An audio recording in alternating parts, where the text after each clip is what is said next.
야베스의 신앙이라는 제목으로 말씀 나누겠습니다. 역대상 4장 9절에서 10절 말씀입니다.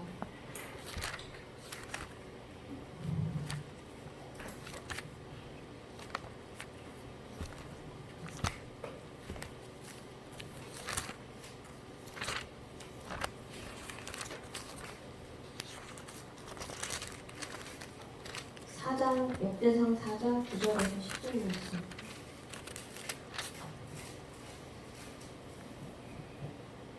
다 찾으셨으면 다 같이 함께 읽겠습니다. 야베스는 그의 형제보다 귀중한 자라. 그의 어머니가 이름하여 이르되 야베스라 하였으니 이는 내가 수고로이 낳았다 함이었더라. 야베스가 이스라엘 하나님에게 아뢰되 주께서 내게 복을 주시려군 나의 지역을 넓히시고 주의 손으로 나를 도우사 나로 환난을 벗어나 내게 근심이 없게 하옵소서 하였더니 하나님이 그가 구하는 것을 허락하셨더라. 아멘. 오늘 말씀에 나오는 야베스란 이름은 내가 수고로이 낳았다는 뜻으로 고통을 뜻합니다. 우리의 인생은 고통의 연속입니다. 문제의 연속 속에서 고통하고 해결하는 것을 반복하는 인생은 불교에서는 고의 바다라고 표현하기도 합니다. 이러한 삶의 고통 속에서 우리가 진짜 쉬고 안식을 얻기 위해서 종교를 갖고 신앙을 갖는데 이 세상에 이런 고통을 우리 힘으로 해결할 수 있는 사람은 아무도 없습니다. 세상에 똑똑하다는 수많은 사람들도 절망과 허무함 속에 무너집니다. 애플 컴퓨터 창시자인 스티브 잡스는 부와 명예를 다 가졌지만 죽을 때는 후회만 남았다고 합니다. 이 세상에 살아가는 모든 사람들이 자기 힘으로 그 문제들을 풀려고 노력하지만 결국은 허무와 고통 속에서 삶을 마감할 수밖에 없는 것이 우리 인생입니다. 근데 성경 속에는 희한한 사람들이 있습니다. 죽음을 두려워하지 않는 사람, 죽음 속에서도 감사하는 사람들, 이 세상에서 죽음을 두려워하지 않고 그 죽음을 뛰어넘을 수 있는 사람이 있다면 정말 대단한 사람이 아닐까요? 야베스는 그것을 하나님을 경외하는 사람이라고 얘기합니다. 하나님을 경외하고 하나님을 의지했더니 정말 하나님께서 그 문제를 해결해 주시고 근심이 없게 해주시는 것을 경험한 것입니다. 아멘. 예수 믿는 사람들은 정말 하나님을 의지하는 사람들은 고통 속에서도 자유하고 문제 속에서도 자유하며 그 문제를 뛰어넘어 도리어 그 속에서 더 큰 하나님의 은혜를 경험합니다. 아멘. 거대한 파도를 사람들은 무서워하고 두려워하지만 서핑하는 사람들은 그 큰 파도를 두려워하지 않고 크면 클수록 더 신나하며 그 파도를 타고 가는 즐거움을 만끽합니다.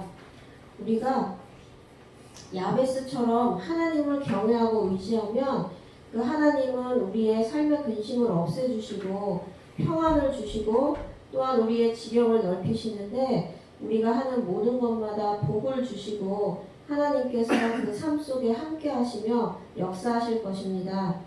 어떻게 그런 하나님의 축복과 은혜를 야베스가 받을 수 있었을까요?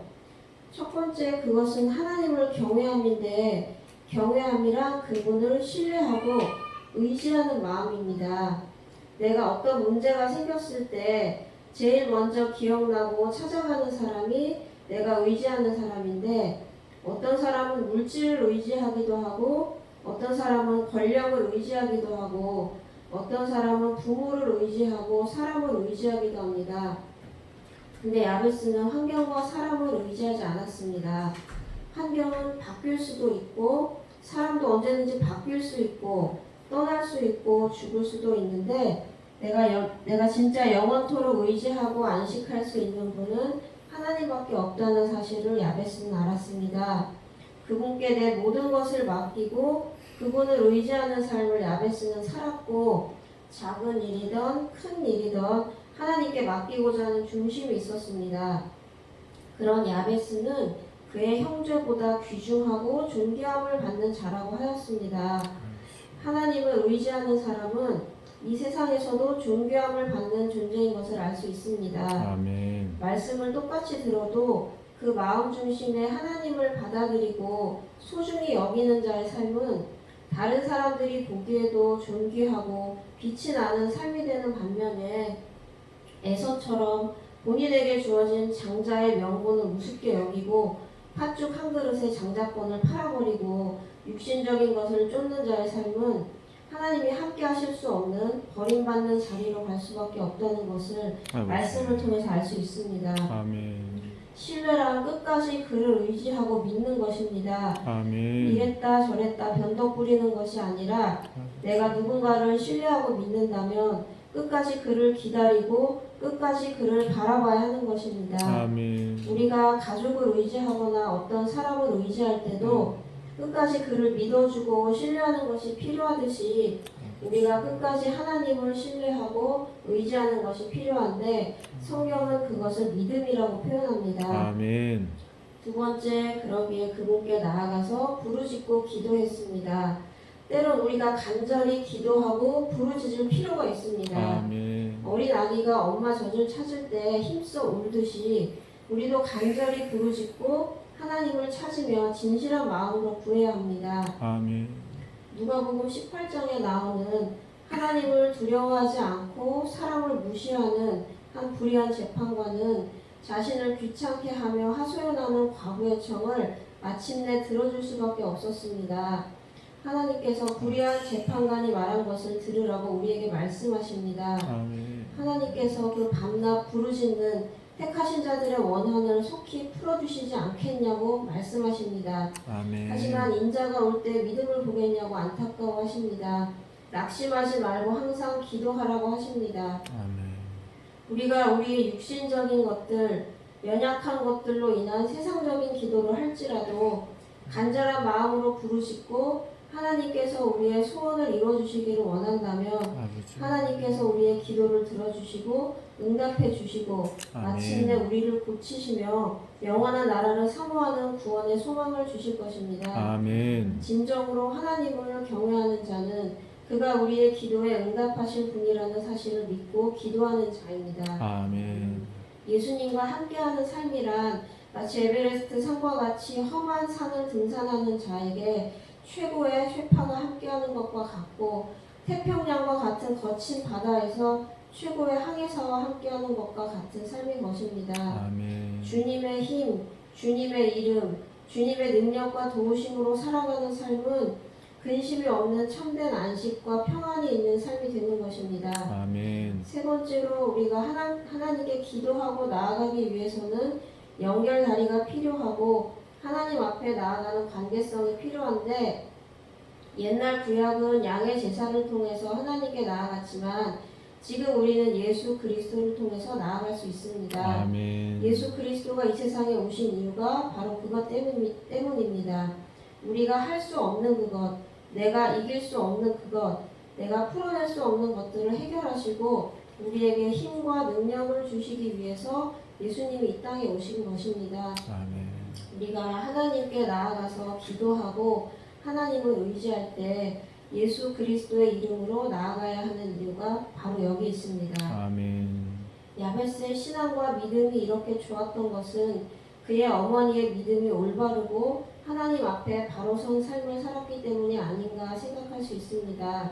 우리가 한석봉보다 그의 어머니를, 이희 선생보다 그의 어머니를 더 칭송하는 것도 이러한 이유에서입니다. 부모의 교육이 자녀들에게 얼마나 지대한 영향을 미치는지 이해할 수 있는 것입니다. 아버지. 먼저 믿는 우리들이 아이들에게 본을 보여 신앙을 말로만이 아닌 우리의 삶으로 실천해 아이들이 보고 배우는 삶이 되어야 하겠습니다. 아멘. 우리가 예수 그리스도를 믿고 따르며 그의 말씀에 순종하는 삶을 먼저 살아낼 때 우리의 자녀들이 변화되고 우리의 주변에 있는 영혼들이 변화되어 우리와 함께 하나님 나라에 들어갈 수 있게 됨을 믿습니다. 아멘. 구약과 신약을 완성시키신 예수 그리스도를 우리가 진정으로 믿고 그를 신뢰하고 의지함으로 하나님 앞에 나아가 야베스처럼 이 세상 삶에서도 복을 받고 영원히 사는 영생의 복도 얻는 한신 성도들의 삶이 되기를 축복하며 기도합니다. 아멘. 하나님 아버지 감사합니다.